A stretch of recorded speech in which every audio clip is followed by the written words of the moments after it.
હવે સમાચાર જોઈએ નર્મદાના તો નર્મદા જિલ્લા પંચાયતની 22 બેઠકોમાં ચૂંટણી માટેનો જોરશોરથી જંગ ચાલી રહ્યો છે।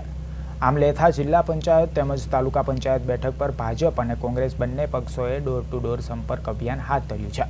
ઉમેદવારો પોતાના સમર્થકો સાથે ઘરે ઘરે જઈ મતદારોને મળી રહ્યા છે અને પોતાના પક્ષ માટે મતદાન કરવા માટે અપીલ કરી રહ્યા છે। ખાસ કરીને આમલેથા બેઠક પર કુલ 23,395 મતદારો છે। આ વિસ્તાર જંગલ પ્રધાન હોવાના કારણે અહીં પ્રચાર કરવો પડકારજનક બન્યો છે। ઉમેદવારોને મતદારો સુધી પહોંચાડવા માટે ઘણીવાર પગપાળા જવું પડે છે। ઉપરાંત અહીંના મોટા ભાગના મતદારો આદિવાસી સમાજના હોવાથી તેમની સ્થાનિક ભાષામાં સમજવું પણ જરૂરી બને છે। આ બેઠક પર ભાજપે આરોગ્ય સમિતિના ચેરમેનને ફરીથી ઉમેદવારી આપી છે।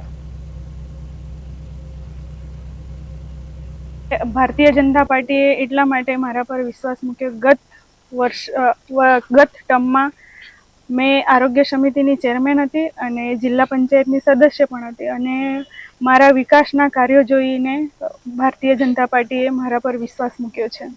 ગત ટર્મમાં જે વિકાસના કાર્યો કર્યા છે તો અમારો આદિવાસી સમાજ અમને ખૂબ આવકારે છે, આવકાર આપે છે અને હું આદિવાસી સમાજનો ખૂબ ખૂબ આભાર માનું છું કે મારા કાર્યો અને મને જે રીતના આવકાર મળી રહ્યો છે એ બદલ હું સમાજને ખૂબ ખૂબ આભાર।